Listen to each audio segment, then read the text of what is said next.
All right. I think I have 2 o'clock once we get unmuted. All right. 2 o'clock. We don't want to be late, so we'll go ahead and get started.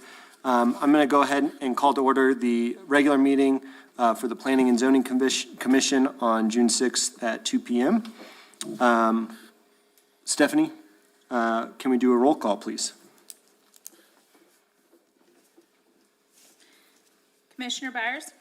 Here. Commissioner Hall? Here. Commissioner McLean? Here. Commissioner Richardson? Here. Commissioner Rigsby? I'm here. Absent is Commissioner Baugh and Commissioner Williams. Also present is Stephanie, Samantha, and Zach for the Village of Ruidoso. You do have a quorum. Great, thanks, Stephanie. Okay, at this time, I'll ask any commissioners to declare any conflicts of interest for the items that we have today. None? None. None? Seeing none, we'll continue on. Stephanie, we'll go to agenda item 2, certification of compliance with resolution 2023-01. I do certify that the meetings and properties were posted in compliance with section 5440 of the municipal code and with resolution 2301. Great, thank you. All right, agenda item number 3, the approval of today's agenda. We have a couple of items today.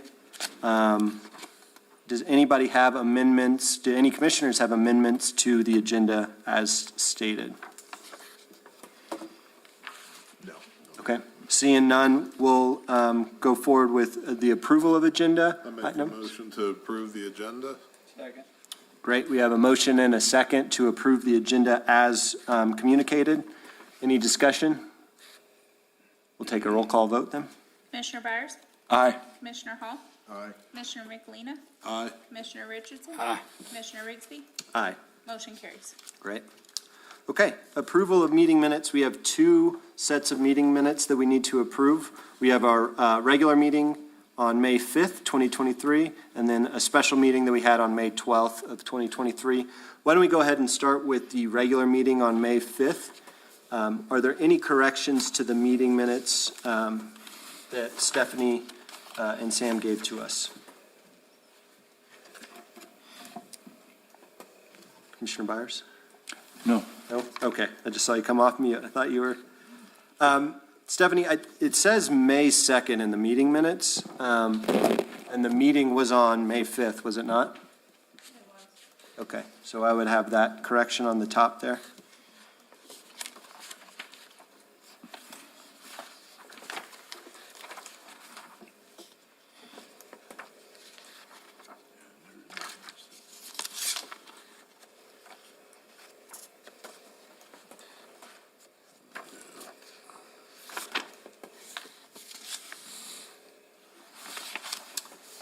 Any other changes from the commissioners? None.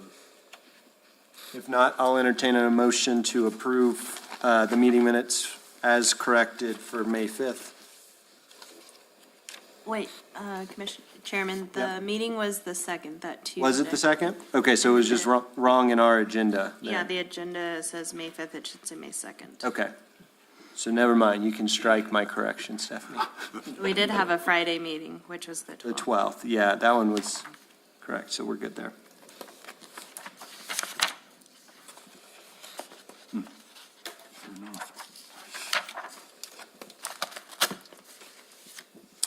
Motion? I move that we approve the minutes for May 2nd, 2023 meeting. Second. I have a motion and a second. Any discussion? Seeing none, we'll go to a roll call vote. Commissioner Byers? Aye. Commissioner Hall? Aye. Commissioner McLean? Aye. Commissioner Richardson? Aye. Commissioner Rigsby? Aye. Motion carries. Great. All right, let's go to the special meeting that we had on May 12th, 2023.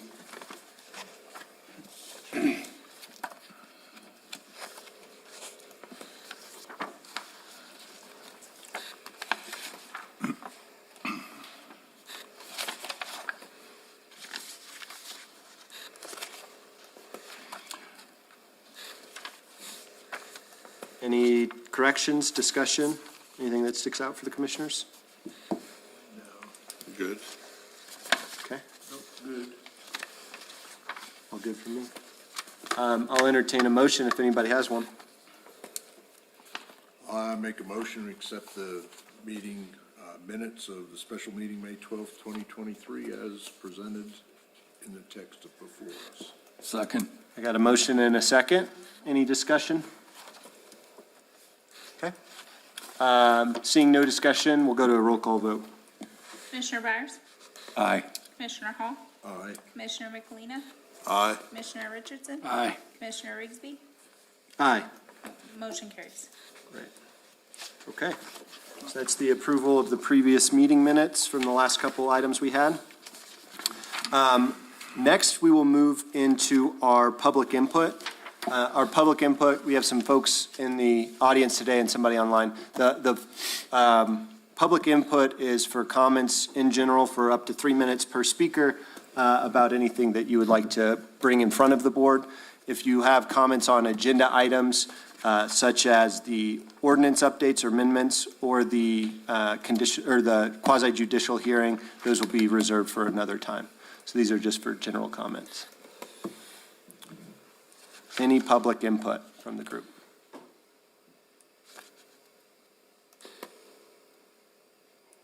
And Rebecca, I believe you're with Verdoso News, and no public input, correct? Correct. Okay. All right, seeing none, I'm going to go ahead and close the public input. And we'll move into the next item, a quasi judicial hearing for a conditional use approval, request CU 2023-122. Samantha, do you mind presenting on this topic? Thank you, members of the commission. The applicant is requesting a conditional use to operate an automotive repair shop within our C2 Community Commercial District located at 718 Carrizo Canyon Road, which is Block 3, Lot 1 of the Hudson Subdivision First Edition. You all may remember this property as it's been discussed and approved in all sorts of requests, but I'd ask for you all to just consider the information presented today as it is, as a fresh case. I know that that's a little difficult because several of you have voted before, but let's just consider the facts as they are today. Okay. Thank you, and I believe we have the applicant here today. Yes, Mr. Olivas, would you all like to come to the front table and explain your request? And we don't need to go into anything from the past, just a fresh application, okay? And before you sit down, do you mind raising your right hand? Swear to tell the truth, nothing but the truth today? Okay, great. And then if you'll just say your name to the microphone, and it should be unmuted there. It should be green on the mic, so that way we can hear you. Arturo Olivas. Patricia Sanchez. Nice to meet you all. So you're coming today for a conditional use of an auto repair shop on Carrizo Canyon Road. Do you mind telling us a little bit about your application? We're just asking for one additional car up front. I believe that's what we're here for. Okay. Any other presentation you want? So it's operating today, correct, as an auto repair, right? Yes. Okay. And the request is for one additional parking spot up front? Yes. Okay. All right. Okay, I think if there's nothing else, any questions from the commission? If not, we'll open it up to other comments for a cross-examination. And commissioners, just as a reminder, we will have the opportunity to question the applicant after we hear from the public as well. Okay. Thank you. At this time, we're going to open it up for other folks to comment, if there's no other information that you would like to provide on the application today. Okay. Okay, thanks. So I think we have a couple of folks here today. I'll open it up to anybody that would like to comment for or against this particular agenda item. Yes, sir. And we'll actually have you on, come on down, and folks, do you mind, you can just sit in the front row, so that way we have this gentleman on record with the mics. Thank you. And before you sit down, do you mind just raising your hand, say you swear to tell the truth, and then your name? I do. All right, thank you. And your name, sir, sorry. James Moritzen, James, nice to meet you. and I have lived at 624 Carrizo Canyon Road for 22 years, my business and my home. And I'm 100% against Mr. Oliva being allowed to even have a business there, and I'll tell you why. He came in about 2.5 years ago or so, and within no time at all, the place looked like a junkyard ghetto. And he would roll up and down the street speeding 12, 15 times a day, every day. Loud pipes, ratty old truck, sounded awful, always speeding. One day I had enough and I hollered from way in the back of my workshop outside for him to slow down. He flipped me off and he sped up, and then he kept doing it after that. He didn't flip me off every time, he just kept speeding with his loud pipes, all kinds of racket, very annoying. And we don't appreciate it. Me and several of my neighbors, one said he was gonna get on the Zoom. But if he changes, I have no problem with someone trying to make a living on our road. But we want a good neighbor. We don't want someone speeding, noisy, trashy, going on there. And I'm okay with him being able to do it if he changes. And he needs to be neighborly and nice. Not too much to ask, I don't believe. Okay, yeah, thank you for your comments today. Yep. I appreciate it. Any other comments for or against this topic? Mr. Chairman, Yes, Zach? the applicant has a right to cross-examine anybody who speaks.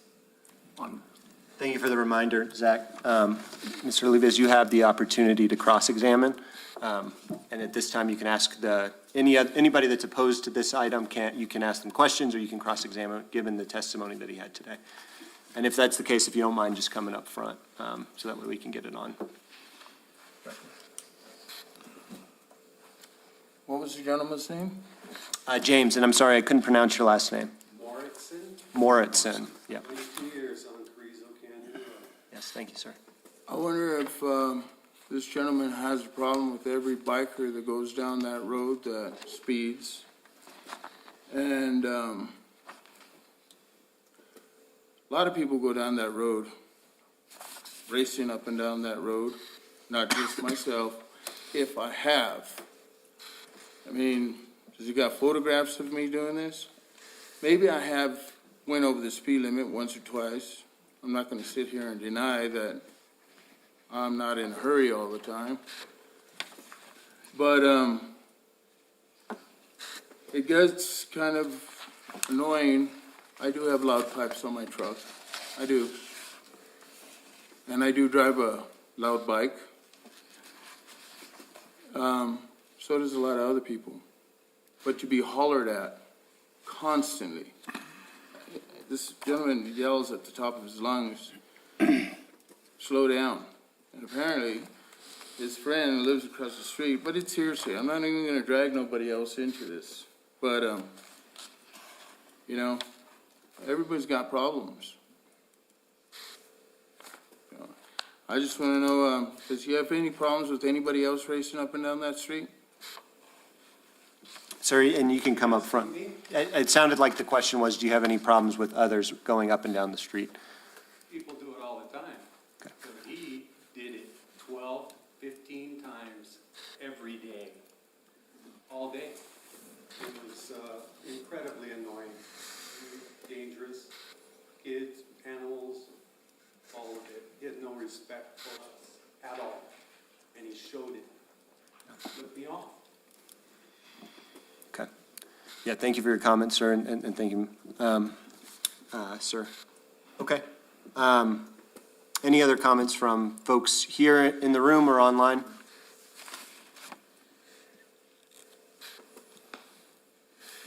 Okay.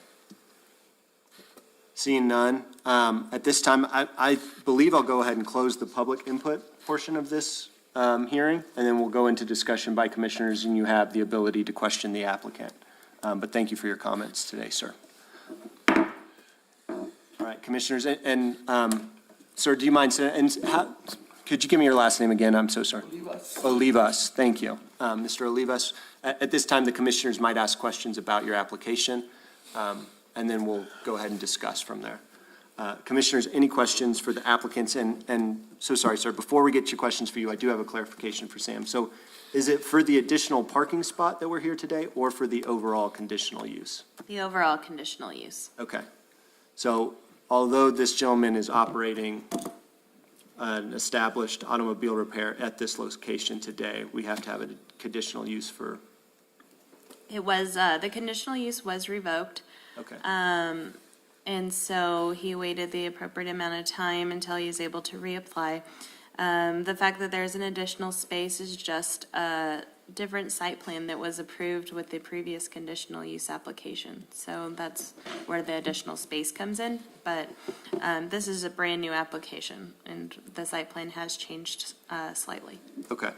So all else equal today, we're starting fresh and new? Yes. Okay. Thank you, Sam. Commissioners, any questions for the applicant? Or for Sam? Yeah, I've got it. Commissioner Hall? I noticed in the site plan, there's a proposed screening fence on the backside. I don't see it in the photographs. Is that constructed, or we had made a commitment to put that up? Between my house and the, It says a residence on the plan here behind, yeah, on the other side of where the cars are parked. yes, that's, I rent the property. And the landlord rents, he also owns that house. And he's supposed to erect, he doesn't know if it's going to be a see-through fence or a wooden fence, and we gotta get permits on that and get that built, you know?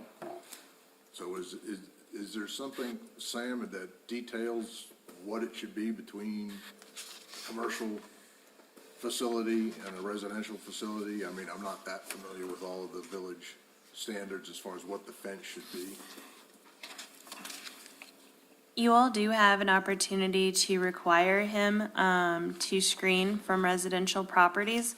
That property is actually located in the county, so it's unincorporated. They don't have zoning in the county, so it wouldn't be classified as, say, R1 residential neighborhood. So I think that was missed in the past, but we could require him to screen operations from surrounding properties since it is a heavier use. Is there also screening required along the public road that runs on the side of it, that comes up from the, I guess it's at an intersection where you've got the facility here, the parking here, the residence here, and it looks like there's another road there? Yes, there aren't any specific requirements in the code that do ask for screening. However, that is within your all's parameters to include that in the conditions, that he screens the entire operations, so it's not visible. There is a significant slope change from the road to his property, so I do think a lot of the operations will still be viewable. He's supposed to be conducting all operations within the shop and not outside. So what the public is going to see from Carrizo Canyon would be parked vehicles. But there was nothing in the additional conditional use as far as timing for construction of that fence? I mean, it shows on this- the plan, but there's nothing that I read that said there's a time frame when it should be constructed.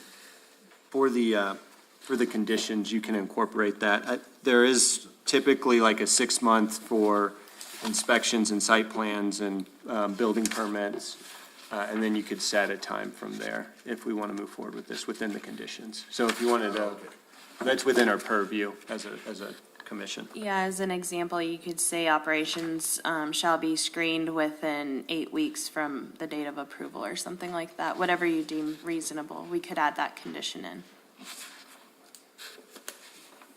Excuse me. Give Mr. Olivas. Is that behind, okay, I have two I have the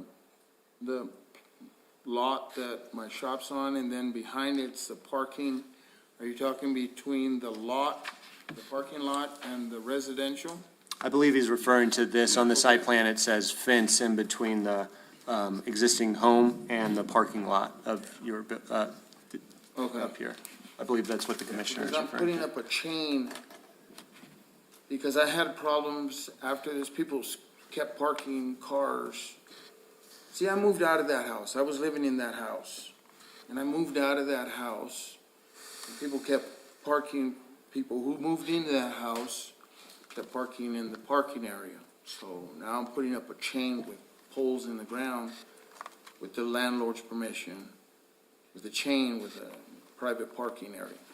So I guess from that pole along the deck is where you want a fence.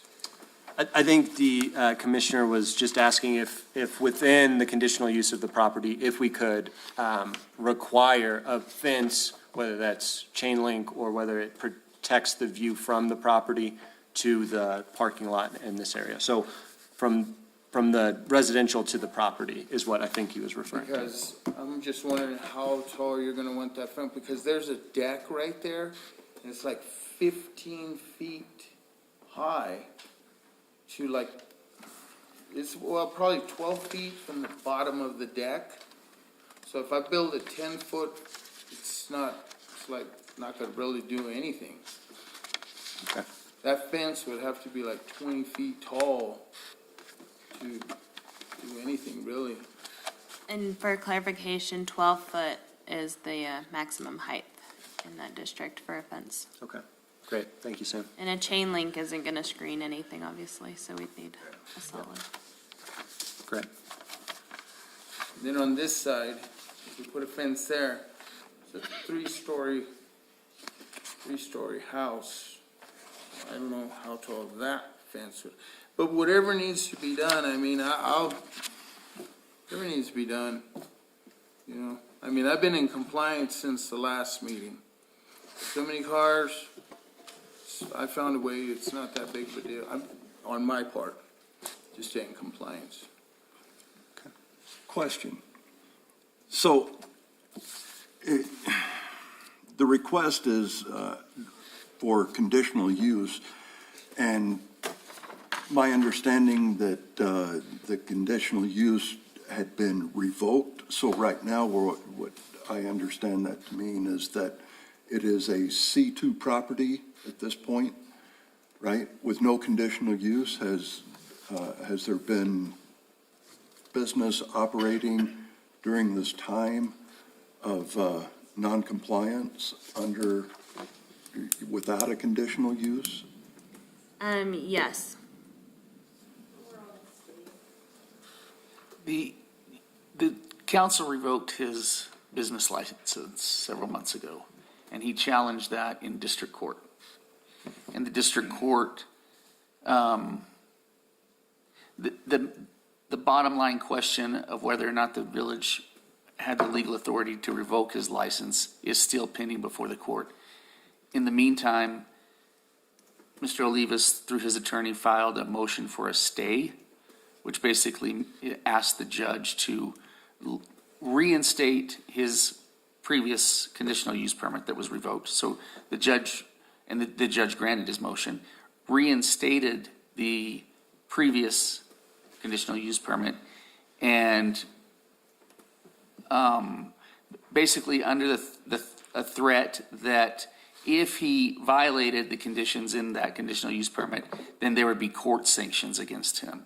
And the judge and I, because I was arguing with the judge just that the village gave him all of his due process rights, and you know, he's shown over and over again that he's not going to comply, and to just go ahead and rule on the bottom line question. That hearing was just on the motion. The judge overruled me, and his reasoning was that the court's stick is heavier than the village's, and if he reinstates his business license, then he's going to have much more motivation to comply with the conditions in that previous conditional use permit. Because if he doesn't, then it goes back to the court, and the court can hold him in contempt or do whatever other, things that a court can do to somebody. So that's where we are on that. So the stay's been lifted. I don't know if he's been operating. I think he said that he has been operating based on the stay in the revocation of his previous one. But, and I don't know, I assume that he's just coming back here to ask, to basically start over and include another parking space. In which case, I don't know, I haven't talked to him or his attorney about where that leaves us with the case that's pending. I would assume that would make it all moot if you guys granted him this one, and would put you back and staff back into the position of having to enforce the conditions if he starts failing to comply with them. And I might add that code enforcement has been to my shop and taken photographs on times since then to see that I have been in compliance since the last court date. So I haven't messed up. I've been in compliance Lately. since the last court date, lately. Well, Well, this there, is my- there this- was a history, Yeah. it seems, and I guess I'm probably not supposed to talk about history, but it's hard for me was not to- good. Was Of not, your own admission. well, it was Well, by what you guys have found me guilty of, which was the truth. You had photographs, Right. and And- acceptance of responsibility was on my behalf. I mean, I messed up. I'm not trying to, I've got my family I've got to take care of. So you are wanting to be a better neighbor. Well, yes. And so, Mr. Olivas, a question for you. Coming today for this conditional use, what was the thought process of applying again rather than letting the process that you Because- kicked off finish? I know what the problem is, and, okay, just give me a minute. Yeah. Somebody comes up, I'm gonna allow one car in front of my shop. I've been over this. Somebody comes up, and I'm looking at their car with the hood open. I'm not working on their car, but I have to open. I've got 2 bays, it's a small shop. I'm working on 2 cars in the shop. I open a hood, now that may be, it looks like I'm working on the car. But they're showing me the problem. Now, if they say, okay, we've come to a deal, I'm gonna move this car to the back until I get a bay open. That's not the way people look at it. They look at it like I'm working on the car. I'm not working on the car. So, if I have 2 bay, look, if somebody shows up right behind them, that's gonna cause a problem. So if I get permission for 2 cars, then I don't have to chase one off while I'm trying to get this guy situated till I can get his car to the back. Now, it's chaotic, but it is what it is. And in order to make it work, I have to do this. I have to jump through the hoops. Otherwise, it's gonna look like it did on 198 Gavilan Canyon. I don't wanna get into it, but that was a mess. Yeah, and I can appreciate that. I guess the question outside of the logistics of your property is, what prompted you to do this application? Just for the additional parking spot? I need that spot Okay. to make my business functional. Just like you may need this table here for a reason. Mr. Chairman, if I may, he needs a conditional use to be able to get the business registration back without the district court stay. The reason he's operational now is because there's a stay. Yeah, and I guess my question is, why not just wait until that's resolved and then come back with a different site plan for us? To your point, Zach, if we grant the conditional use today, all that has previously gone on, all the decisions that were made prior are wiped clean. And those decisions are still in progress. So in my opinion, I don't know if it's the board's process, I don't know if it's the board's authority to make a decision that might impact something that is already in progress with the decision today. See what I'm saying? I do, but you're in a situation where he's been made operational again because the court has reinstated his previous Business license. business license. Okay. So, I mean, if you deny, he just continues to operate. But I think what I'm hearing him say is that he needs that in order to make it operate better and help him to comply with the proposed conditions, is what I'm hearing. So, let me ask this one question. We're here for an extra space, correct? Is that gonna be in the front? Yes. But it's Okay. not- But they didn't want me to put the vehicles right in front of the bay doors because it'll be a fire hazard, which is totally understandable. Off to the sides, so that if something does happen, I can get the vehicles out. Okay, so the two areas you have marked here, Or off to the side. 8C, is that handicap? Is that what you're marking it as? These yellow spots over here. I think he's adding this one right. Okay. You're adding this one right Yes. here, because right now you can only park one up Yes. front. Right there, okay. And so, in the back, you have 6 parking spaces. Yes. Are those always full? No, So, my question is, why don't you just move those cars back around to there once you look at it? I mean, if they're not parking, you're asking for a parking space. All I'm saying is, if we can clear that off from away the building and you put those in the back where you have space, okay, the pink spots, not everybody can park there. okay?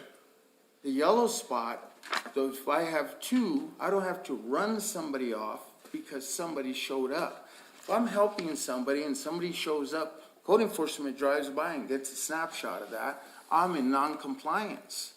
That's how, one of the situations that landed me in this court. I don't think code compliance is gonna come down on you if you are simply looking at the vehicle. Sir, that's what I got. There was a picture of me having too many cars in the front. Two, That's what I'm saying. Or is that back lot always full? And if somebody does come in and you say, hey, look, I need to look at this further, you move them in back. sometimes people don't, they'd rather drive away. Mr. Chairman, Yes. so Commissioner Richardson. question for Sam, I guess. So he's asking really for a short-term parking, correct? He's not asking Yes. for a long-term parking, just a short-term parking. Yes, So what are we considering timeframe wise as short-term parking? Are we giving him an hour? Are we giving him 30 minutes? not So say even if, 15. Mr. Oliver, so say if, just say Officer Simpson drives by, takes a picture of 2 vehicles parked there. And an hour later, he drives back by, and the same two are there. Are we gonna give him an hour? Are we, I mean, what's our, really our timeframe? So if we do grant this, then we can say, well, he's within his parameters, can't say anything to the man, he is doing business like we ask him to do.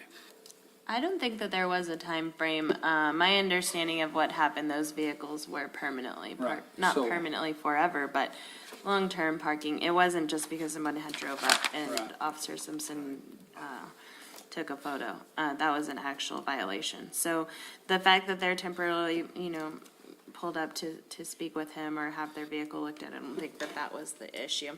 No work can be done outside of the bays either, and so putting a time frame that wouldn't be very manageable. We already expend a lot of resources. Right.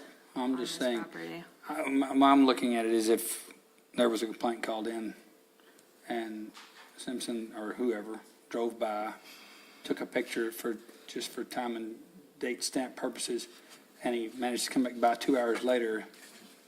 If we put an hour time frame for that to be set in there, and they did have, if a complaint is called in on, they're gonna have to respond, so I mean, we could. I think that's within our. We our could say purview. something, just give him an hour. I mean, there's no way we have resources to make someone go by there every hour. I mean, I'm not saying that, but just to try to police this a little bit so we can say, well, we did give you an hour. It's been here 3 hours. It's been here 2 days. You agreed to the 1 hour of the car parked here. We've got a stamp photo from yesterday and the car's still here.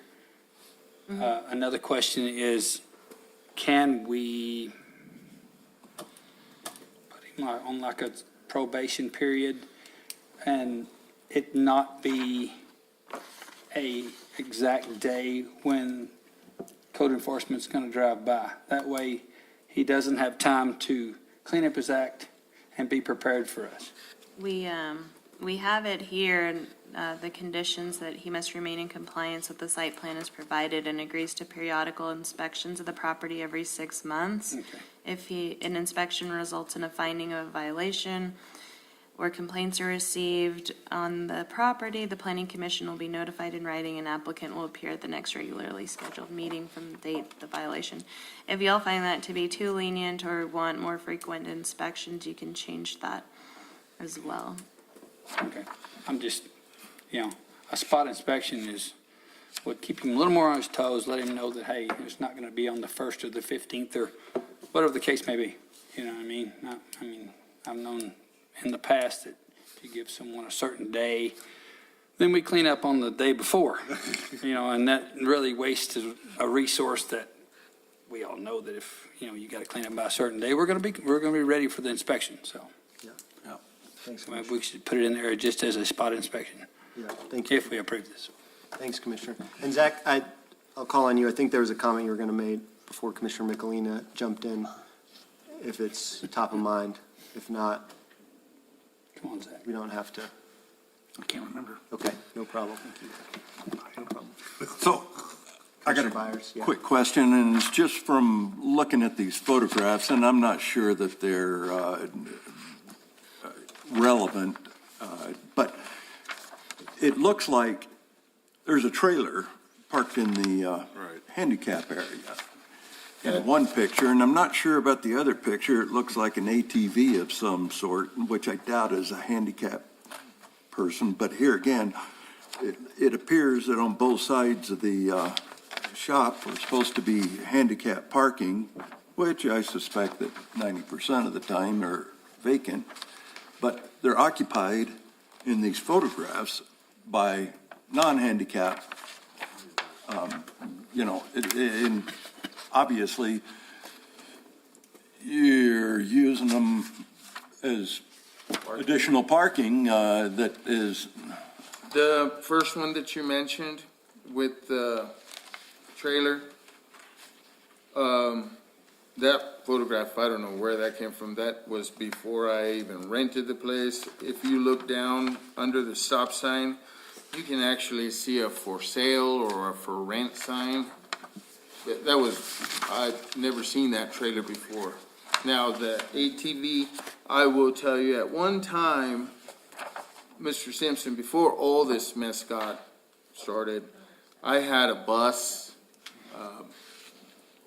some people call it a short bus, little school bus, and I didn't want to put my sign up because they had worded it wrong. Anyhow, he said, well, you're not going to put a sign up? You could put it on that bus because it's mobile, and really, anyway, whatever. I had put it on the bus, so I was using that ATV thing, I was going to put a sign on it, but I never got around to doing it. That's going to my house probably today or tomorrow. Yes, it's not handicapped, it's mine, but it's leaving. Other than that, there's no handicap there or on the other side. We really don't I don't get really handicapped people. yeah, I know, but requirements are requirements, and And the other side has more pavement. If somebody does come that is handicapped, I suggest them to use the other side. This side doesn't really get used for anything, actually.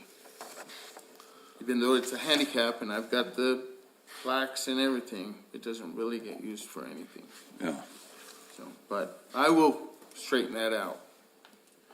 But yeah, that's with that. Okay, thank you. Other questions for the applicant?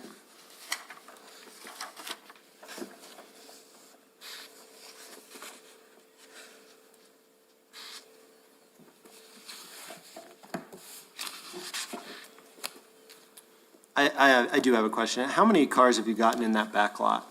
Because I noticed that the site plan that we have and the photo taken on the 19th, it looks like, those cars are not necessarily parked in the parking spots that are listed on the site plan.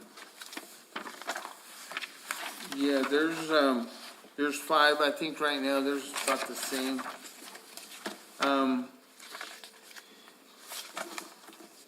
Some of them, people tell me they're gonna come get them, and then I get stuck with them, you know? So I have to wait 3 months to pull a mechanic's lien on them, because I just get stuck with them.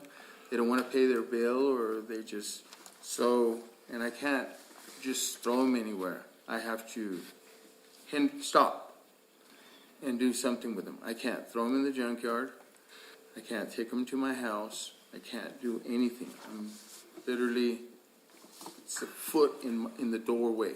I can't bring any other vehicles in until I do something with that. And I can't take it to their house because they owe me money and they're not gonna obviously pay me. So that's where I get with that. This Chrysler 300 is my biggest thorn right now, and that's the one that's in front. All the other vehicles right now, if you drive by, they're all in the parking, except for that one. It was because I was gonna take a tow truck and get it out of there. I don't know where I'm gonna take it though, but that's the only one. Okay. Thank you. Other questions? And so Zach, I guess, going back to the question that I had for you about making a decision on this today, just so that I'm perfectly clear, we make a decision on this today. He has a business license, court-ordered, to be reinstated, but he doesn't have the conditional use to use that property as he's described it. So if we make this decision today, it eliminates the conditional use complication from that case to a certain extent. I guess the ball would be in his court about whether or not he was gonna dismiss the case or not. To me, it becomes moot because now he's operating under this new conditional use that supposedly is going to help him operate more efficiently or help him comply more with whatever the rules and your conditions are. So, but, you know, I don't know if he's gonna do that or not. Okay. So if we hypothetically say no today, then he is out of compliance with the use of the property, No, my understanding, he is in compliance with the existing ones. one less parking lot. So it is truly about a parking spot today. Yes. Okay. I think the advantage, I mean, if you were to allow this one, that, I mean, you never want a case sitting in front of a judge. And I don't know if he's going to dismiss it or not, but that seems like the most reasonable outcome. But, there's nothing that would force him to. But, if he denied this, and I don't want you to make your decision, I want you to make your decision based on the merits of his application.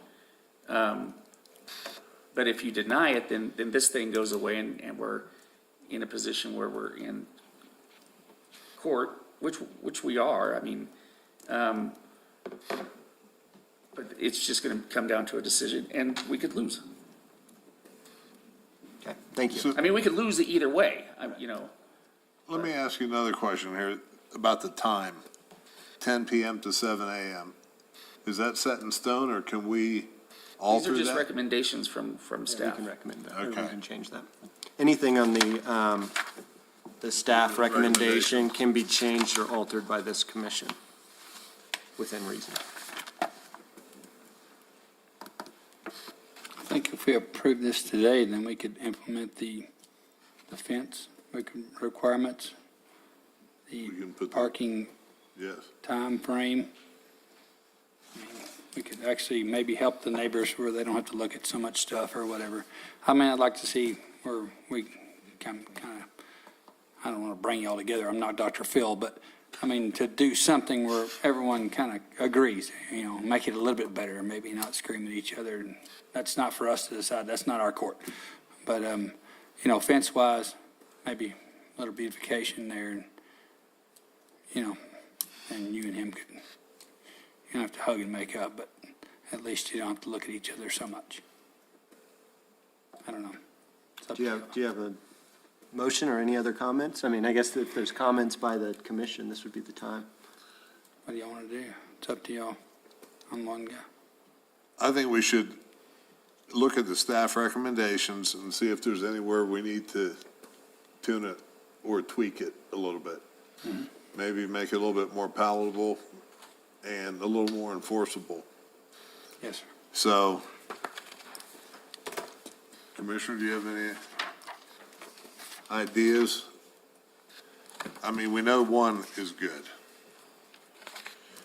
Two, do we want to step up maybe the time of when we can inspect it, or? Frequency. I think if I Yeah. remember, we've, in the past, have done more frequent inspections Yeah. for this. So it could be every 90 days, every 30 days. That's a lot of staff time, but At will. at will.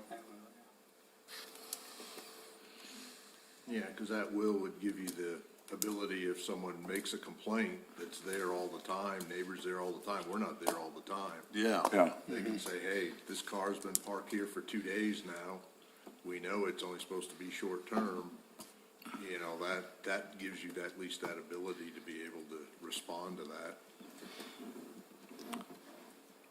Rather than saying 6 months. I mean, yeah, Right. it's more. Right.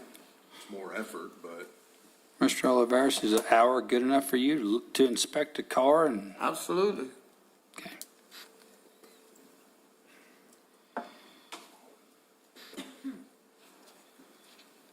So can we just say I an think, hour and then maybe put a fence around his pen, however you want to, whatever you want to call it, your storage lot to kind of hide what you're storing. I mean, your storage lot back behind the building. Maybe put something around that to hide what you have. I can build that fence, but I really wish somebody would take a drive out there and show me what practicalities it's gonna do, because. Well, it's on your drawing here, so. Right, I mean, but what I'm saying though is everything else is higher. Right, I understand, but The grounds, see, this is the ground, and my shop's lower, and the property behind the parking lot is all up. So if I build a fence, yeah, it's all gonna be lower than the, and I can appreciate that. I think within the code, there's a requirement to have residential properties screened from the C2 property that you have, so that's part of the code. Additionally, it's on your site plan, so we have to respond to what you put in front of that's us. okay. I mean, I'll build it. That's not a problem. Yeah. Mr. Chairman, Yes, can I make a suggestion? yes, sir. On condition number 2, on the first sentence, just strike every 6 months and put a period after property. Yes, I think that works. Do we need to have I guess any property can be inspected at any time, so there's not, And he has an obligation to remain in compliance with the site plan, but whatever. okay, thank you. Thank you for the suggestions. Are there changes for the staff recommendations? On number 4, seems to me like 10 p.m. in the evening is pretty long. I would like to see that cut from 7 to 7. It's Are you talking about the hours I'm open? hours that you're actually open, that you receive, huh? That's like 10 o'clock at night? Yeah, that's what's on here, and I'm never- I don't think, I mean, if you want to be out there with the door shut wrenching on a car, that's one thing, but actually having people pull in and wanting their vehicle looked at or this, that, and conducting business with Right. patrons during hours outside of 7, 7 to 7 is more than ample, I would think, for Yes, your, sir. Absolutely. So, Yeah. yeah, we can do that. once it gets to the fall, it gets dark at 5 o'clock. Right, yeah. You see outside anyway. Exactly, I think 7 to 7 seems reasonable yeah. by consent by the entire board here. Any other recommendations for 5 through 10? I think all those seem relatively straightforward. Yeah. Number 9, Mr. Chairman, Yes, Zach? I would recommend you strike substantial. The applicant shall make no substantial changes. Make no changes. Any comments by the commissioners on that one? Totally agree. Okay? Right, So it just reads no changes? No changes in plan. Okay. yeah. And I get this confused every time, I'm sorry, Sam. We have a site plan in front of us, so we're approving the conditional use with the site plan that was put in front of us, which would add an additional parking spot up front and 2 handicap at 7 and 8. Okay, So the handicap spaces have to remain clear. Is that correct? I mean, unless somebody's handicap pulled in there. correct. So the vehicle that's there, those will always be free unless somebody's, you can't just park a trailer there or an ATV or something like that. Okay. That's in the code already, so. Yep. Per the code, he's only required 1 handicap space for his operation. Is that the way you want to leave it, with 2 handicaps notated? Well, can I have it that one, I mean, I'm only required 1 handicap, right? Yeah, Yes. So can't the other 3 be just regular parking? I think We that's make what those Sam was changes here getting today. at. Is that what you'd like to do? Yes, please. Okay, Which So- side of the building? 7 or 8 on your site plan. The, Look at page where 2. the ATV is. The one on the right side, Yes, sir. That'd be, yeah, Okay. that'd be 7. that's what you want for your handicap spot. No, What's the other one? Can you want look the at one page on the 2, left Mr. for Lee? handicap. On this page here? right here? No, so this is the actual site plan that we're referring to? That's just. It would be page 13 in your packet, if that's helpful, in the bottom right. Yeah. So if you don't, just which 7 or 8 would you like to keep as a handicap? Right, this one. 8. 8 will remain a handicap, and then 7 will become a regular parking spot. The stickers and everything. That's it. So Zach, should we, on 7, should it say, instead of excessive accumulation, should it read just what we've agreed on as the amount of cars he's agreed upon, or we've agreed upon? Because it just says excessive accumulation. It doesn't actually say a number. Yeah, and Commissioner, you can break those out as well. So you could say excessive accumulation of outdoor storage materials, and then you could have another bullet that says no more than 1, 2, 3, 4, We've 5, agreed 6, upon. 7, Yeah. 8, 9 Right. regular parkings and 1 handicap parking spot. So that way it's, there, you can only Yes. have 10 max vehicles. Yeah, I mean, because there's no, that doesn't say what we've agreed, maximum amount of vehicles. So it could be up to 12 vehicles, because he could have 2 in the bay and then every parking spot, as long as 1 person is handicapped. Yeah. He says he wants 6 in the back, so. Yeah. Is everybody okay with putting a number on the vehicles that can be, I think we need to okay? do that. I believe the number is, and Bart, you had a comment before I, Well, and the handicap spot that I think I would prefer, as far as from a standpoint of aesthetics, would be the one on the right-hand side, because 99% of the time it's not going to be occupied. You could, if the handicap's on the other side, you could park a piece of junk there, and that would be there for months at a time, and, and it's an eyesore, and, really, because the building buffers on the, and leaves that side. But I never park anything like that in the front of the building, junk. Well- I had that doom buggy, that ATV out there because I was looking for an engine, but I'm taking it to my house. I mean, it can stay in my house because I just can't find a 1969 Beetle Bug engine. I just can't find one. So I'm just taking it home and wrapping it up until it falls in my lap, I guess. So it's just, I mean, those are very vital parking spots to me. Yeah. I'm not gonna waste it with a piece of junk, so, yeah. Just not gonna do it. I could put a vehicle in the back and cover it, and nobody knows what's under it, and nobody will be bothered by it. I don't even do that. Yeah, I stay with the car count, and it doesn't seem to bother anybody. Although there is a lot of discriminating in the neighborhood. First day I opened my shop, somebody put a Mexican sign on the thing. It's in Spanish. I don't even read Spanish. I'm trying, and I know who it is, and I filed charges with Albuquerque. So they'll be getting a letter soon. And this has been going on. There's racial things in the neighborhood. My son moved into the house where I used to live. I'm not going to get into this. Yeah, I'm sorry that you're experiencing that. This commission and board Yeah. really can't assist in that manner. I found the people that will. Yeah, okay, But- thank you. And I think, Commissioner Byers, your suggestion is a valid one. I think if you would want to recommend that change, we can discuss it. 8 is, I think you mentioned parking spot 8 is paved, correct? So that would be a benefit if somebody was True, handicapped. actual handicap, yes. Correct. So Yeah.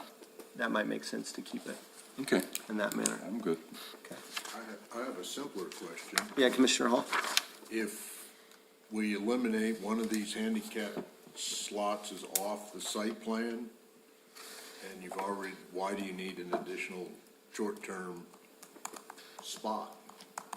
You're just changing the designation of a spot from handicap to short-term, and then you don't have the 2 yellow spots. Pick one of those as a short-term. So do you really have 3 short-term parking, I guess is what I'm asking. Is that if you get rid of the handicap? It would be a regular spot. That one on the side is what he's recommending. Oh, just removing it from the handicap requirement, okay. Okay.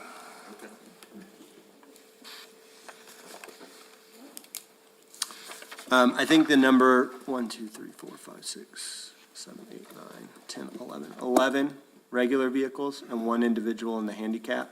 So no more than 12 at any given time on that property.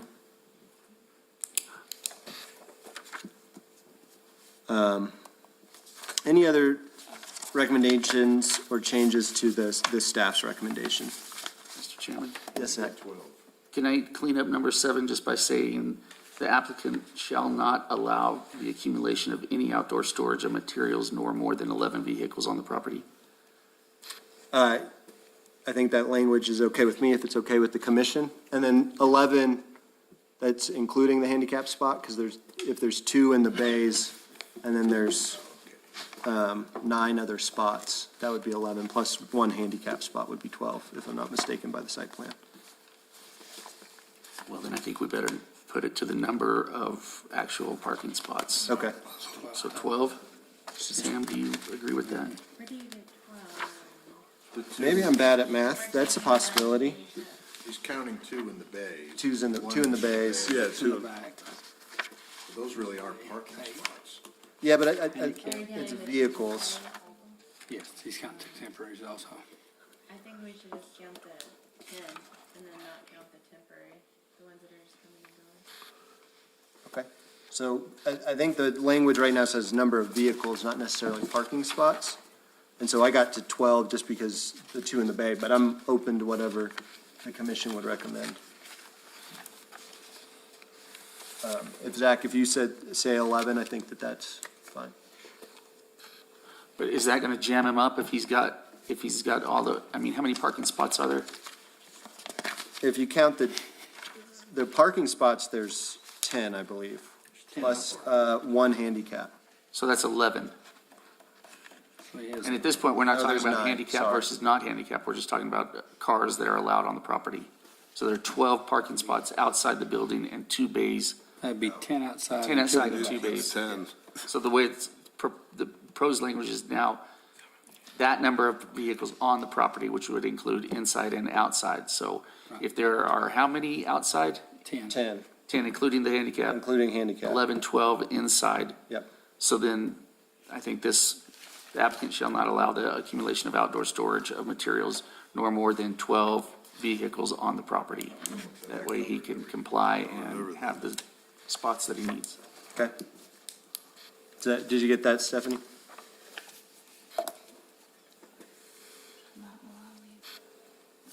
Okay, so just to make sure, the applicant shall not allow the accumulation of any outdoor storage of materials or no more than 12 vehicles on the property. Total. Any other recommendations from the commission? Should that say including inside as well? I'm sorry? Should that also say including inside, so there's no Yeah, the thing? On number 7? Yeah, I mean, what Stephanie just, property. It shows say total, on the including property the in inside. total. In total, okay. yeah, including inside. Other recommendations from the commission?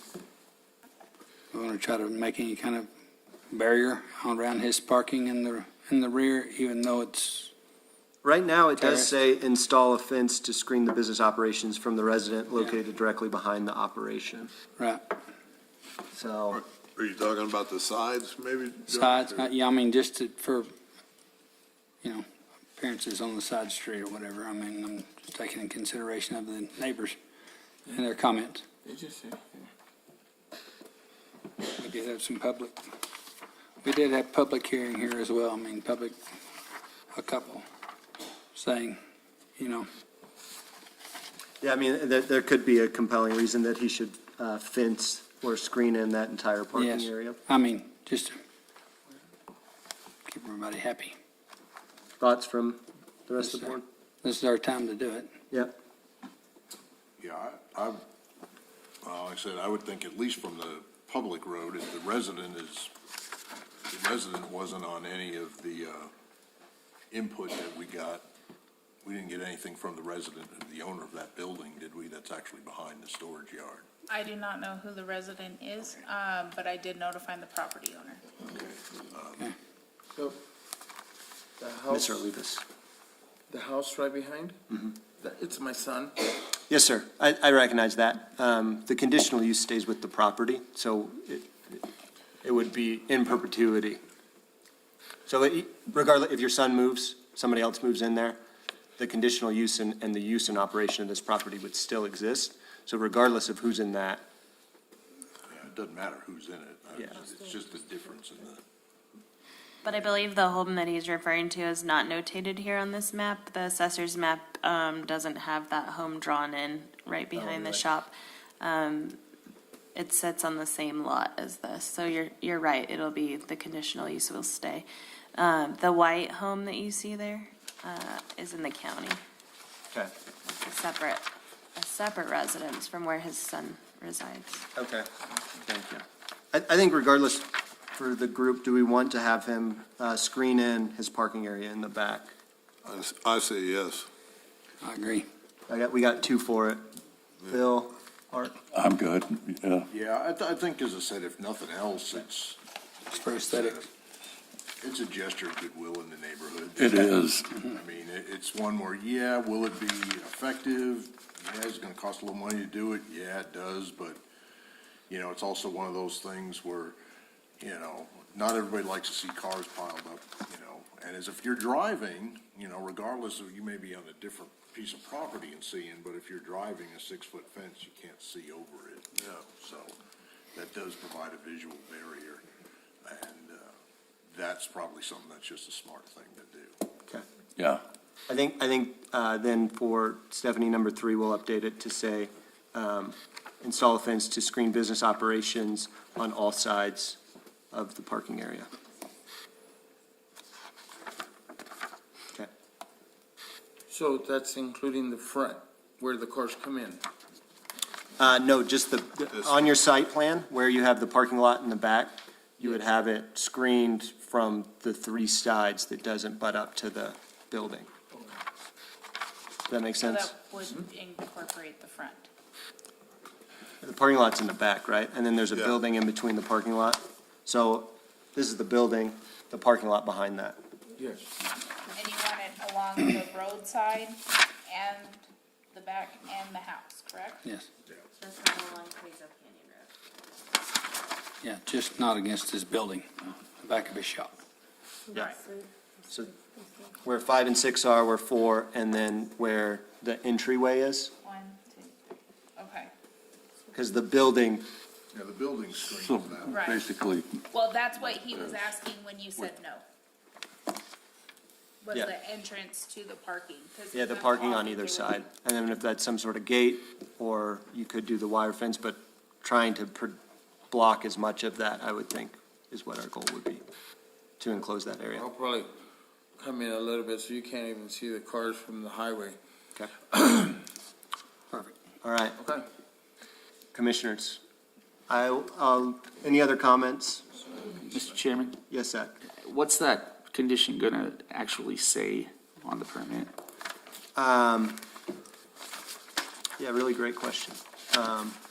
Well, I have a proposal. Yeah, I would love to hear the proposal, thank you. The applicant shall screen all business operations from public view. Does the commission have any problem with that language proposed? No. Does that So you, include, that including the shop or? It's all business operations. And parking? I think that would be, It would expand to Carrizo that we would be blocking. I think it's better stated if it's the long-term parking area. That's where all the cars are. Okay, See what I'm saying? Okay. On the site plan? yeah, The applicant shall screen all long-term parking from publicly available view. Publicly available, public view. That makes sense, so it is, I think it's in line with yours, but we're just limiting it to the long-term parking in the back. Because the How about building all is, parking spaces? What are we, is that feasible? the ones that are identified as long-term parking back. lot D with 1, 2, 3, 4, 5, and 6. Why don't we identify them in the yes, condition? Which ones are there? 1, 2, 3, 4, 5, 6. Okay, just on the parking lot. Just in the back, because the first 3, we haven't included a condition for short-term in the front, to Commissioner Richardson's suggestion, but, so I think the screening would just be for the long-term in the back, parking lot numbers 1 through 6. Yeah. so the applicant shall screen all parking or the applicant shall screen parking spaces 1 through 6 as identified on the site map from public view. Because that's where those are the ones that are there. Most of the other ones that are all either coming in short-term, going into the bay after that, or then going back there, or you got handicapped. And then Sam suggested a 12-foot high fence or, Yeah. Let's do the maximum available screening. so then it would read, the applicant shall screen parking spaces 1 through 6 as shown on the site map with a 12-inch, 12-foot 12-foot. privacy I'm screen. short, come on, Jumping over, see ya. with a 12-foot fence. Yep. And then I think we'll add one more conditional use, if everybody's okay with it, that Commissioner Richardson recommended, which the front 3 would just be for short-term parking and not long-term. Yes. Yeah. With some sort of a time constraint. No more than an hour. Sure. And he agreed to that as well, so. Okay. You just add that as a recommendation 11, or is that? 11, that would be short-term up front.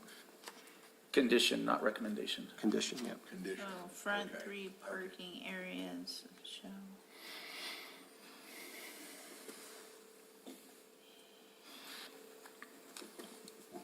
Mr. Olivas, we've given a lot of conditions to this. I guess I'll just ask your brief opinion of the conditions stated, and then we can maybe entertain a motion from the commission. I mean, it does give you the opportunity to operate more efficiently. Would you agree with that statement with the additional short-term parking up front? Yes. Okay. And then the other recommendations to be quote-unquote a better neighbor, if you will, hide some of the cars in the back. Any comments on that? Does that completely derail your plans for this property? Is that a fence that you can't see through? Correct. So not a Yeah. chain link fence? Chain link, yeah. It's gotta be some long boards or something You, that, so you can do chain link. There is privacy material that you can thread through chain link. It just, we cannot see that, we wouldn't be able to see that long-term parking area from the public space is the goal. okay, Okay. 12 foot. 12 foot is what it's stated. Commissioners, I'll entertain a motion. If somebody wants to read one out for us.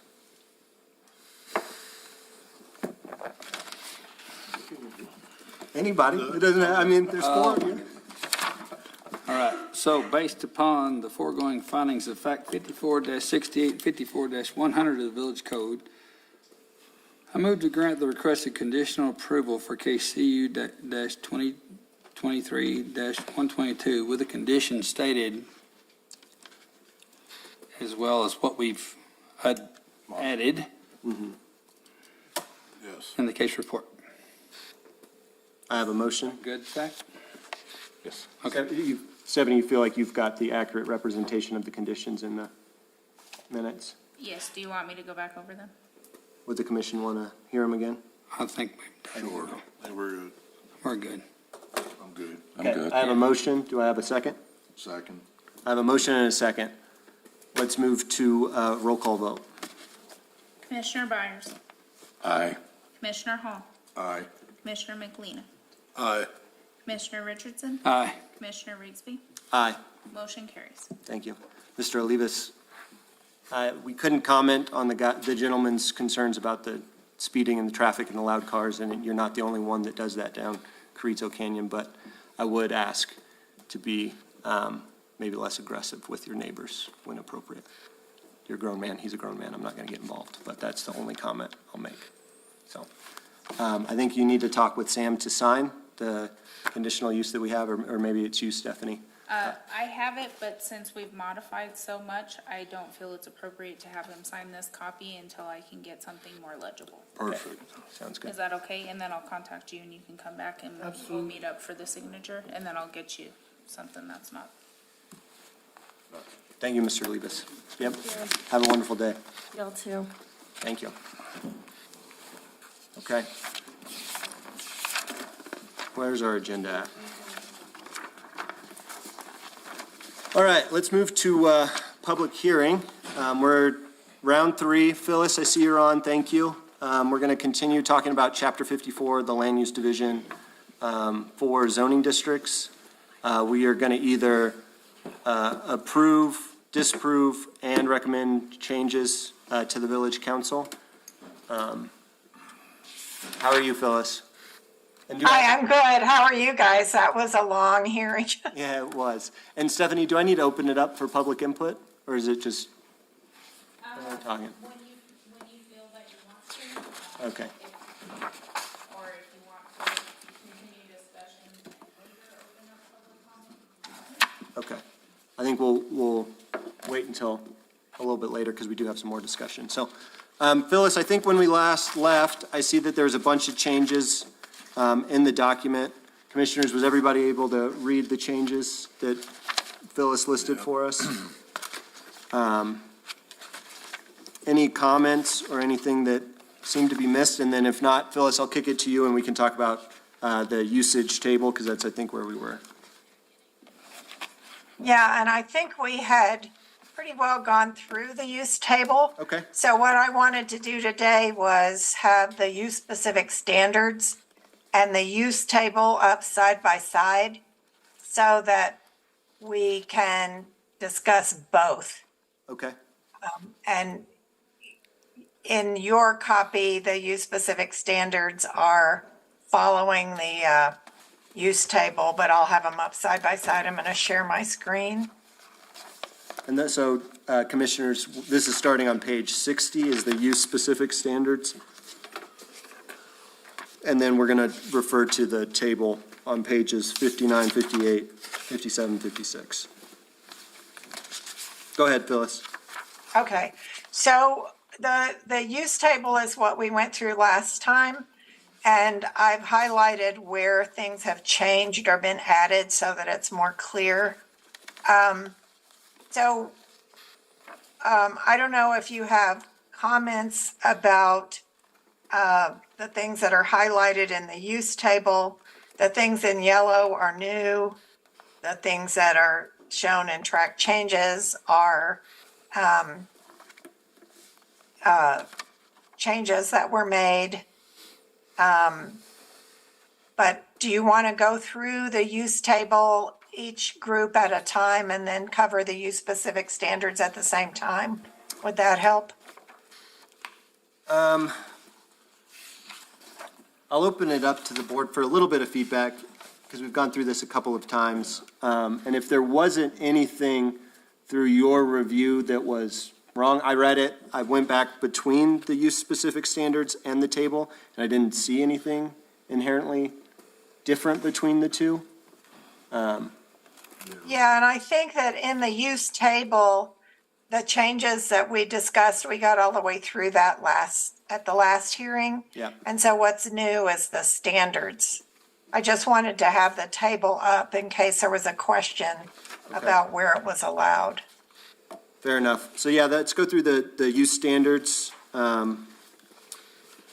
if you don't mind. Okay, and then the way these are done, and your tracked changes may be a different color. This just showed up purple when I opened the document today, so usually it's red. So I hope this is clear. But when, like in the agricultural uses, we didn't have too much, but the cannabis producer and the cannabis micro business, those are already in the code and they're just referenced here. So anything that is existing in the code already, like the automotive service station standards that you were just looking at, those are not changed. They're just moved to this location. Okay, thank you. So on the residential uses, we added some clarifications. One is that the single-family dwelling, if it meets the standards set by the state for a manufactured home that is not located in the mobile home district, then it has to have a permanent foundation and be consistent with state statute. And the way the state statute reads is there are certain manufactured homes that meet building code that have to be treated like a single-family home for zoning purposes. So that's what this standard is about. It just clarifies that if it's a manufactured home that meets the standards that the state has set for any residential district, it's treated like a single-family dwelling. Then we talked about this a little bit last time on the two-family dwelling. We just made it clear that it's on the same single lot. Yep. And we've removed sort of the references that we had last time about being able to do multiple two-family dwellings on one lot. Those would be called multifamily if people are building that way. Then the caretaker quarters just allows, for security purposes, a caretaker quarter as a principal use, if it's approved as conditional, and that it can go on any non-residential property. And the caretaker quarters is a new use and conditional in the non-residential districts. And then this just on the multifamily, it just says it's permitted as a conditional use in the R2 district, but it can't exceed 4 dwelling units per building. Okay. So I think we've discussed all of these, but this is where the information would be in the code. Okay, thank you. The mobile home standards are the same as in the code now. The only thing I've highlighted here is section references because those numbers could change and I'm gonna have to come back and fix those. So did you have any questions about the mobile homes? Nope, I don't think so. All right, so for group home and nursing home, we just say that they have to comply with local, state, and federal regulations for that kind of use. And that in a residential district, a group home would have to maintain the residential appearance of the building. And then under hotels and motels, we just said a hotel has to be accompanied by a site development plan, and we'll reference the site development plan process section when we have that number. And I think we talked about that last time as well. Then overnight campground, RV parks, and the auto-related uses are all the same language that is in the code now. Okay. For auto service and repair facilities, we just added that any materials, merchandise, and equipment have to be stored within an enclosed building, and vehicles that are actively being serviced or repaired may be temporarily stored on site, and they have to be screened from residentially zoned properties and public rights of way. So this is distinguished from the service station or gas station, I guess, Yeah, fuel sales, but has the requirements for screening and keeping the sort of materials that accumulate on site inside a building. yep, perfect. Okay. Then the light vehicle washing establishment or car wash is the same as is in the code now. Adult or child care, well, adult daycare has been grouped with a child care facility for just the standards purposes. And it includes just state licensing is required. And those could be separated, but I think we discussed grouping them together because they both have state standards that apply to them. Okay. I think that makes sense. Then, any questions about that? No, I Okay. think we're all good. Then for general retail, we just said that a retail business can have up to 10% of ground floor area for outdoor displays. That any merchandise displays have to be screened from adjacent residential districts or adjacent residences. Yeah, So even if the resident's not in a residential district, the screening would be required. And that they can't have outdoor storage. and then they Phyllis, can't- sorry, I don't mean to cut you off, because it looks like there's a bunch of changes on these last 4 pages.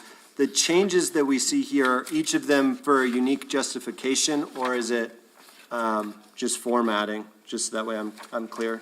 Oh, the purple or whatever color you have. Yeah, Sorry, I should problem. have looked. But that's underlined. This is all new language that's not in the code now. okay, that's what I thought. Okay, And then for cannabis and tobacco sales, we just say that they have to comply with state laws. And those are relatively new. The tobacco sales are new. And there's a state license required before they can get zoning permission to sell tobacco. So that's what these are referencing. And we just left it general in case the regulations change. yeah, it looks like that's the same for bar, nightclub, liquor, beer and wine. Yeah. All those are just state saying that they have to Everything follow. that's state regulated. And then for sorry, I'm kind of moving forward a little bit. Animal hospitals and kennels, those look like the same.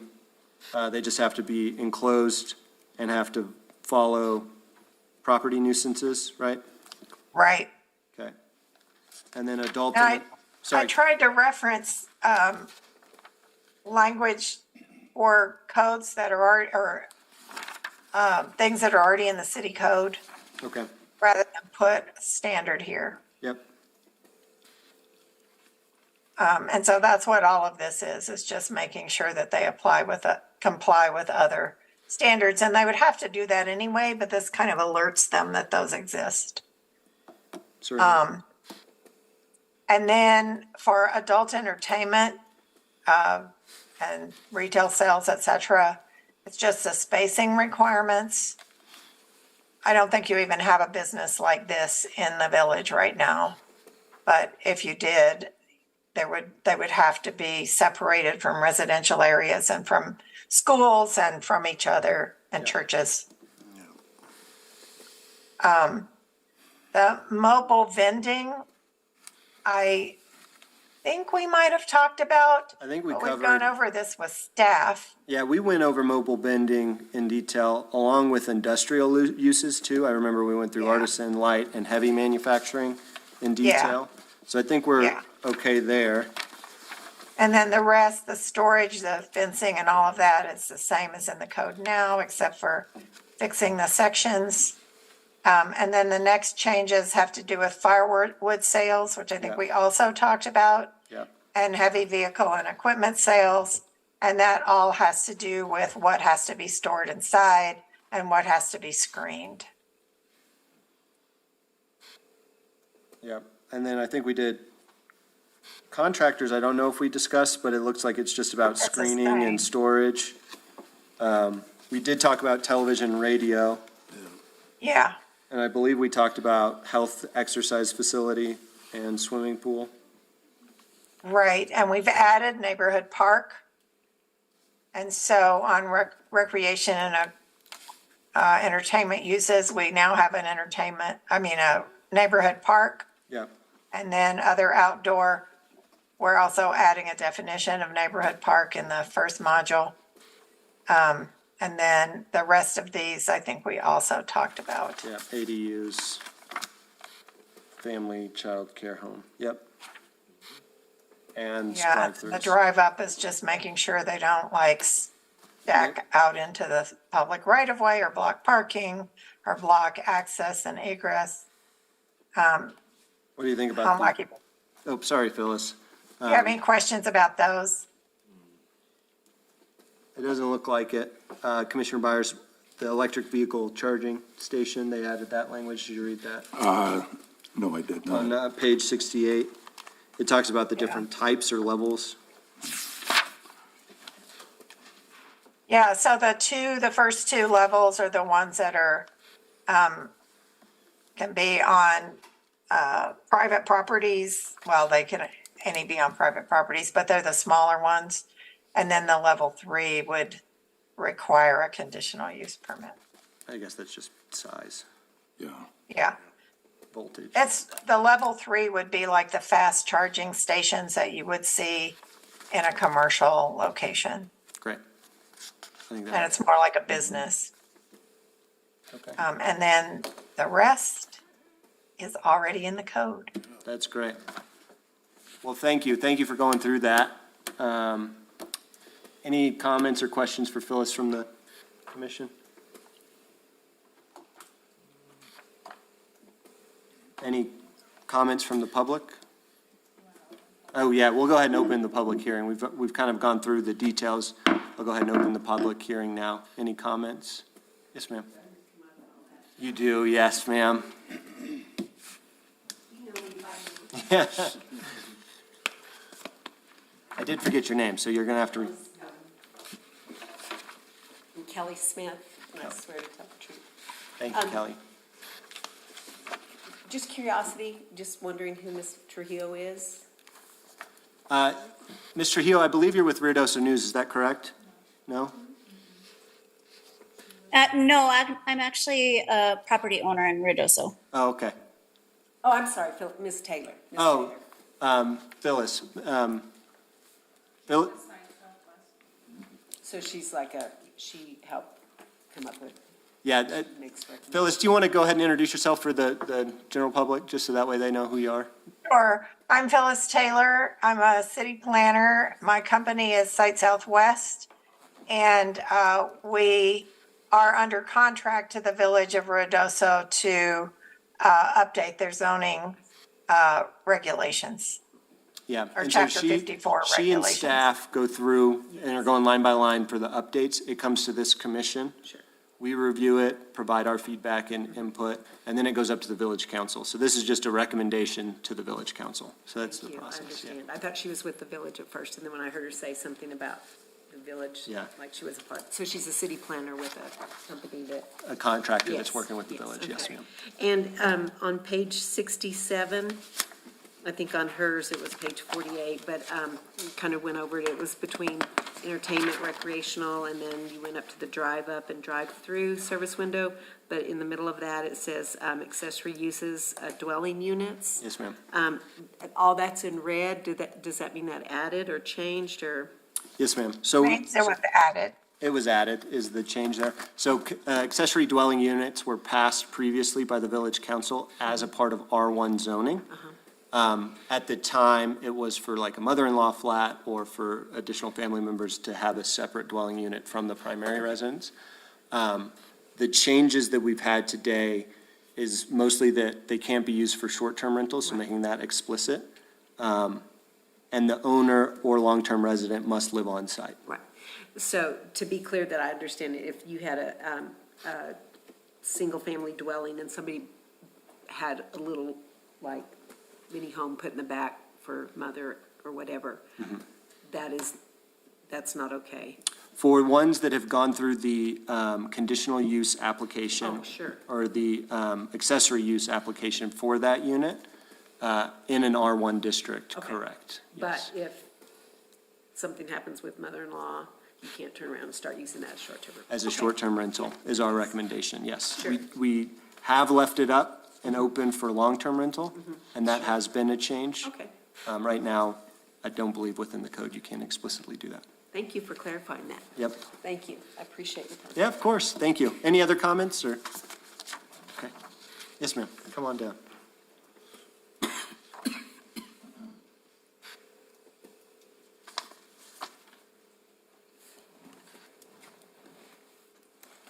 Dawn McGlasson. And do I need to Tell the truth, nothing but the truth, that's great, yeah. swear to tell? It's usually for the quasi judicial, but we're all here to tell the truth, so. I'm just questioning, it's actually page 9 Yeah. of your document that we handed out. So my question is that it appears that short-term rentals must be restricted to one bedroom or a whole house. I apologize, the short-term rental overlay, and what's the page number on the? Yeah, the handout actually just is page 9 of 76. Minutes, Oh, okay, those are the minutes from the last meeting. right. Yes. And so that's, I'm just asking why, if that's going to be a change, that the recommendation is for a one-bedroom unit or a whole house? The last meeting where we voted on, as a commission, voted on a recommendation to council, so it's still gonna go up to council, I'll preface that, was that if you would want to rent out your home or a part of your home, it would be limited to one bedroom within that home. Okay. And I'm questioning why. What's the, what was the arbitrary reason for one bedroom as opposed to two bedroom? Because as a parent with children, I'm looking, when I go looking for an Airbnb, I'm looking for a two-bedroom unit so that I don't have to pay for two hotel rooms, because it's more economical for me to have my bedroom and have children or grandchildren in a separate bedroom. And so my question was, why was one bedroom determined to be the Unfortunately, we are not on that subject. This public hearing is tied directly to the section of the module as advertised. We are taking this recommendation to the village council, though, and you would have an opportunity to weigh in your opinion based on being a village resident on what you feel should be allowed. But those minutes are just record of the last meeting, and When would we've that already comment be moved on. available then for public comment? Is that June 13th? Is it being heard this month? I think so. June 13th at 1 p.m. June 13th? And if the commission will let me, I know that we aren't talking about the specific one. I'm happy to describe the conversation that happened. That's outside of this meeting, but, because we voted on it and we all agreed. It changes the definition if you rent out multiple bedrooms while you're at the property from just a short-term rental to a lodging house. And so the concern of the commission was if you rent out 6 individual bedrooms, that could become a lodging house, or 3 or 4. And so we wanted to narrow the scope initially to just that 1 bedroom. So that way there's less parking requirements, easier for enforcement of the code. Was So the the thought lodging process. house definition I thought was 3 or more bedrooms. 2 Two or more. 2 or more. Okay, and then where's the lodging house definition? Thanks, Stephanie. I guess the second question I have is, on page 60 of 76 of the document you handed out with the changes, my question is regarding two-family dwellings, the definition of two-family dwellings. Yes, ma'am. So in defining two dwelling units, the last sentence there, are attached or may be located on separate floors or side by side. So if an Airbnb was a 2-bedroom unit, but it was separate floors or side by side, I'm just trying to Phyllis, understand. can you what- hear this resident's question? Kind of, and I'm going back into because it sounds like these have to do with the definitions. Yep, yeah. So I'm going back to that module with the definitions in it. Do you mind pressing the power button on the bottom of the microphone till it turns green? It's Oh, on. it's on? Oh, okay. I believe, and while Phyllis is pulling it up, within the chapter 54, the land use, there is R1 zoning and R2 zoning. R2 explicitly allows 2 dwelling units, which basically means 2 separate families can live on that one property, is the way to interpret that. A single-family R1, which is what the overlay is on top of for short-term rentals, would be a single-family dwelling traditionally. And Stephanie, Sam, correct me if I misspoke there. But it's just usage is what we were trying to clear up with those definitions. So dwelling would be 2 separate, like condos side by side, a duplex. Okay. The Federal Housing Board looks at those a little bit differently. They are all small multifamily, under 4 unit sizes. Above that, it becomes a commercial like apartment. And so that's the typical definition. Does that help and clear it up? It does, except that I'm looking at, okay, so if there's an Airbnb that has the capability, I guess, for the side-by-side or separate floors is what I'm trying to determine. So if there's an Airbnb that has the 2 bedrooms, I guess, is what I'm looking at, and but it's a single-family dwelling. So separate entrance for the Airbnb, separate from the primary resident, then I'm not sure how that gets coded, R1 or R2. The definitions of the residential use would be different slightly than the usage you have there. 2-family dwelling would be 2 separate units that are either attached by a wall or attached by a floor, so one above, one below. And so they would have separate entrances. And there are Airbnb properties that serve almost as a small, like hotel, where there might be 3 bedrooms that are all sharing different walls, but they're viewed as independent properties. Does that help clear it up, or did I make it more muddy? I'm trying to imagine that. So it's still being able to be sanctioned as a short-term rental if it is a common wall and so the primary residence is occupied, but also the Airbnb is occupied separately, so it's still R1. At that point in time, it wouldn't be an R1 because it would be two different units. Another example. Wait, no, we still, zoning doesn't change just because it's a short-term rental, because of our overlay zone. You'd have to go through a zone map amendment, which is a public hearing and a change of our ordinance, if you wanted the zoning to be changed. And it, to me, what it kind of resembles of what you're describing is an accessory dwelling unit.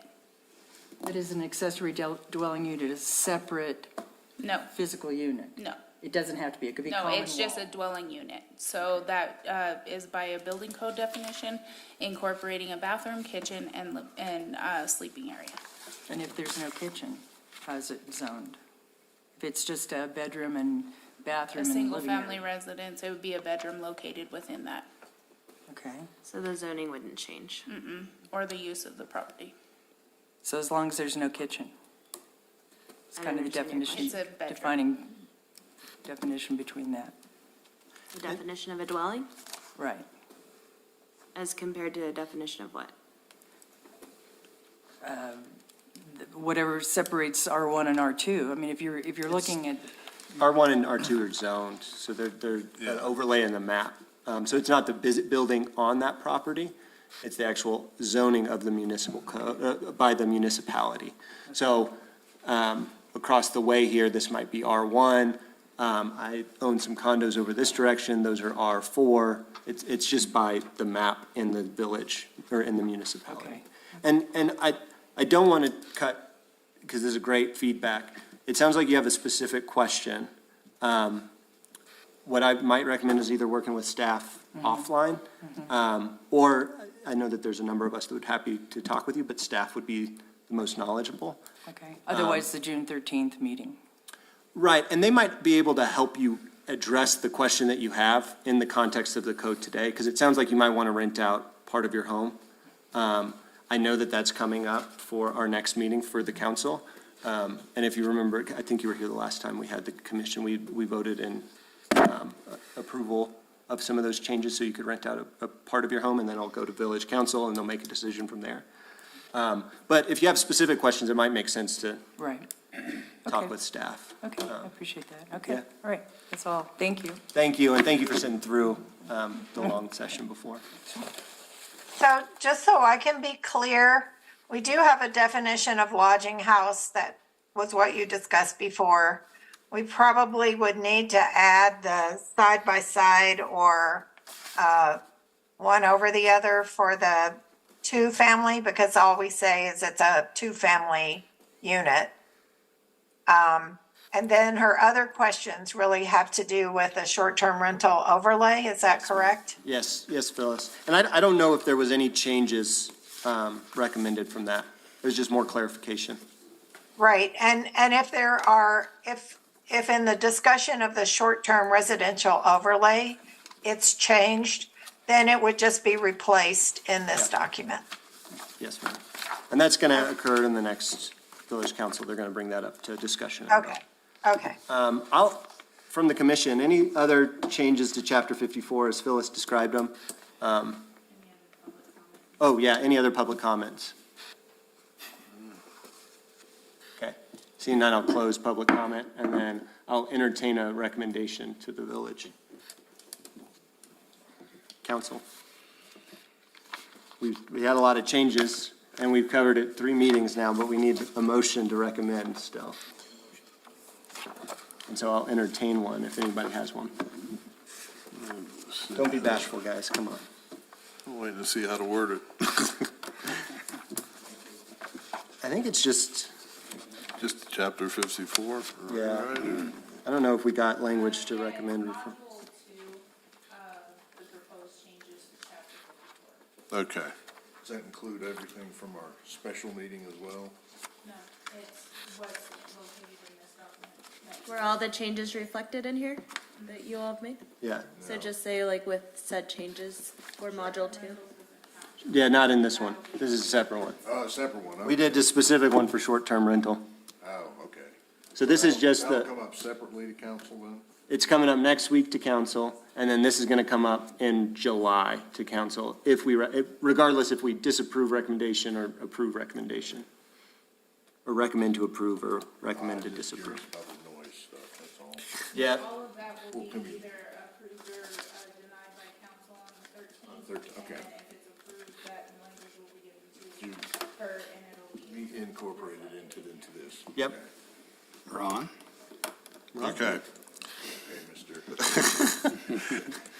So make a motion that we adopt Module 2 changes to Chapter 54 Land Use, Article 2 Land Development Code.